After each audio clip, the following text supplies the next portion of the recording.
Look at this. These are Dad's recipe cards. They're so used.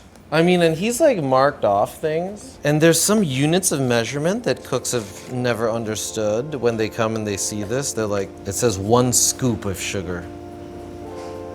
What's one scoop?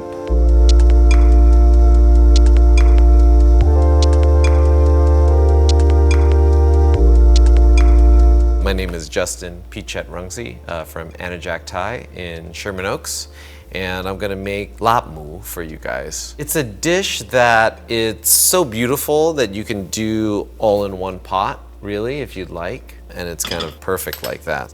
Los Angeles is a place where Thai food came to thrive. Justin and Anajac represents something we're seeing in a lot of different kinds of cuisine in Los Angeles. We saw it with Armin at Mini Kebab and Bricia and her siblings at Galagetza, where you have restaurants that were open by first generation families arriving here, bringing us their fantastic food. And what you then have is the next generation coming and bringing their own mark, their way of seeing the world and their flavors. I don't like pretension in food, Sometimes that's kind of cool. Like, why not? But for me here, I think by not being pretentious, the food tastes better, The pretension gets in the way of food.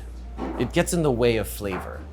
It gets in the way of pure enjoyment and deep satisfaction. I want people to come here and feel like there's something that they'll learn from it. I think about all of the Thai restaurants in LA. We're so different, right? We're so different. And I love that there's a coexisting, everyone has found a sort of a style. Isn't that cool? That's so cool.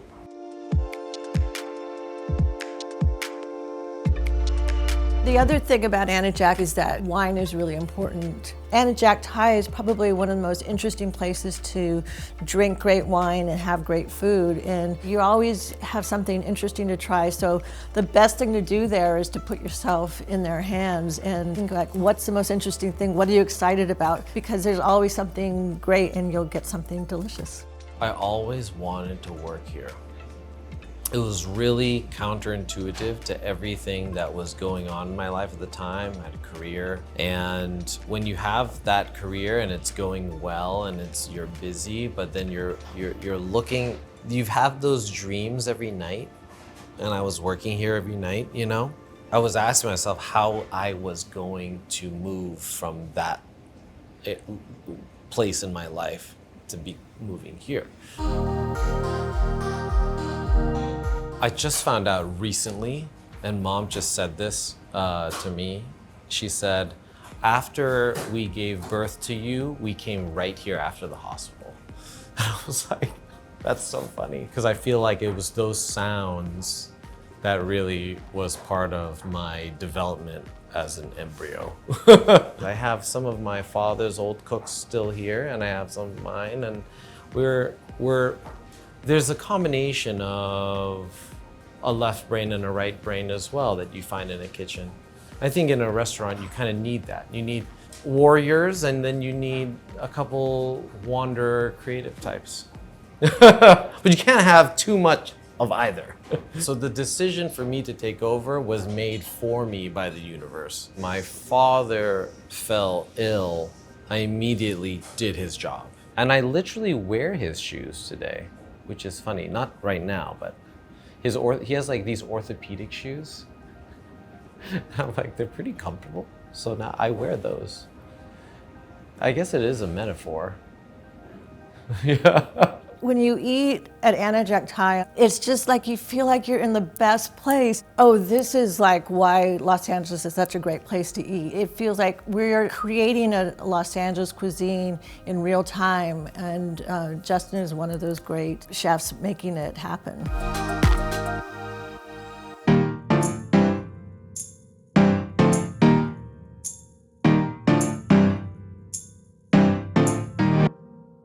We have mint, this beautiful mint that we get here from Fresno. The cilantro here from Fresno as well. It's really nice green onions here. You kind of need all three, and these are the main herbal components that will kind of get us going. I like to pick the mint, take some leaves off and have some buds on.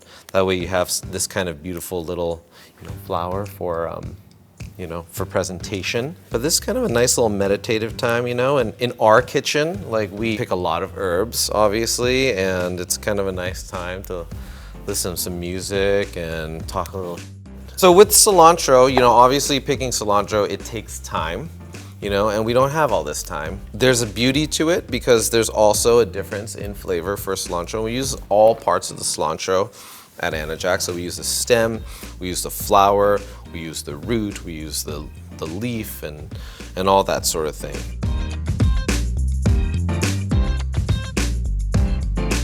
This is enough. Then we have this stuff, which we're gonna kind of do a little bit of a rough chip chop.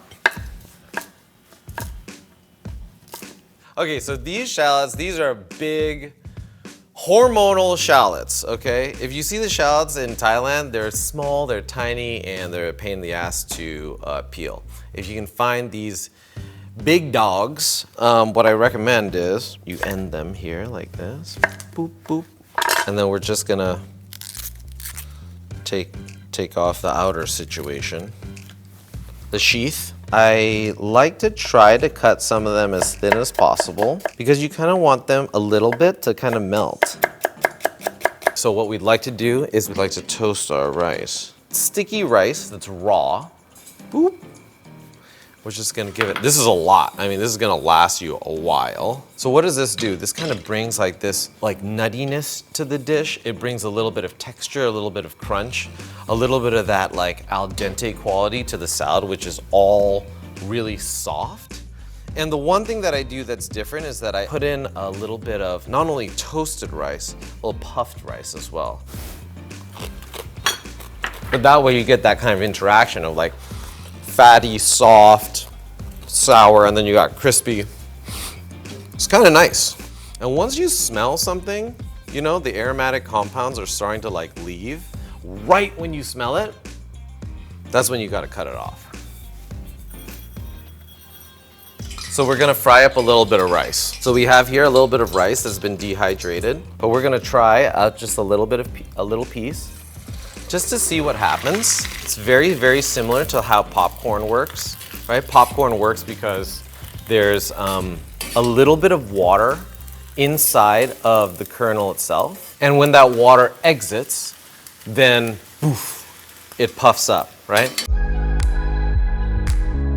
It's actually turned out nicely and it's golden brown. You always want to pull it out about at that color, right when it turns that kind of golden brown color. And we're frying in canola oil, by the way, because I like the kind of clean sharpness that canola has. It's just very precise. I know that this is not traditional.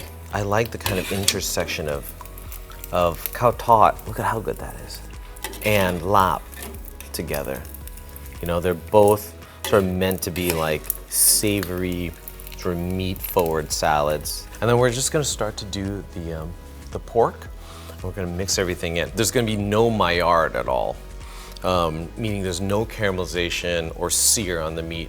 And we're gonna make sure that there's no caramelization by putting in a little bit of water at the bottom. This is Peds and Barnett pork shoulder that we grind up. So you can see there's a lot of fat in it and it's a loose grind. So we've only passed it through the grinder once. And we're gonna go ahead and just, yeah.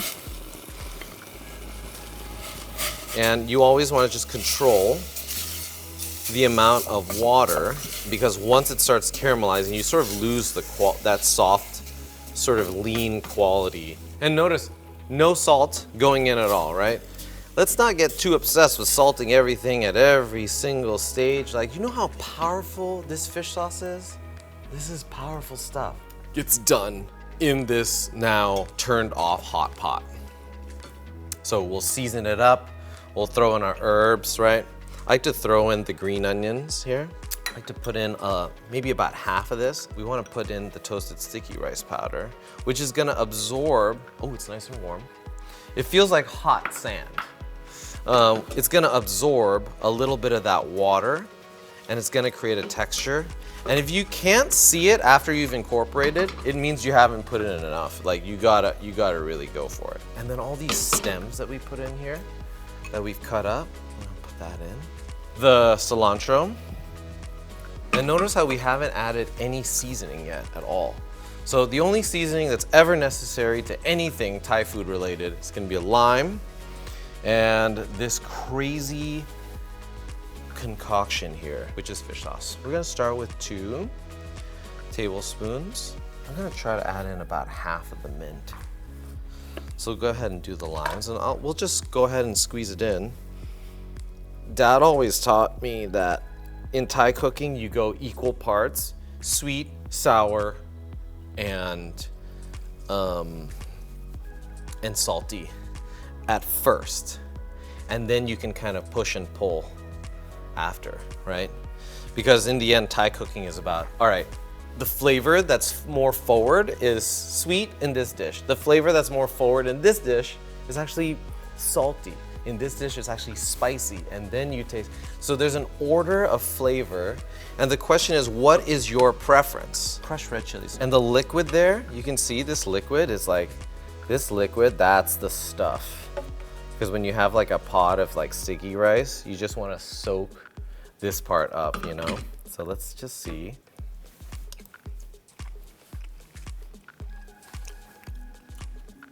Good. And then it's kind of a beautiful, look at that. I mean, that's nice. It's a nice melange of colors. We'll throw in the rest of the herbs. We'll throw in more mint. And then we'll probably throw in the rest of this. See, now we're really cool. So none of these are gonna wilt anymore. So then like now it's like, it's up to you. It's choose your own adventure. Like you want a little bit more of this. Did you feel like a little bit more of this? We have some fried shallots we can put in now or we can put in later. Some people that came in recently and they said, this place feels so LA. This could only happen here in LA. And I was like really pondering that. Is that true? Could Anjak only have existed in LA? I'd like to think not, but maybe the answer is yes. Maybe it is the confluence of the great diaspora of Thai cuisine, Mexican cuisine, and Chinese cuisine all happening all at the same time, because I get to have more influences from all these cultures. I don't see that any of us see ourselves as the head of some sort of a movement at all. I think we're just doing what we kind of like to do. You see, it's like this very fun, very vivacious, very flirtatious salad here. And that's what I love about Thai food. Take this prism and look at your genre, look at your cuisine, look at the palate, look at the place you grew up in, and you'll see that there's so many more ways to express yourself.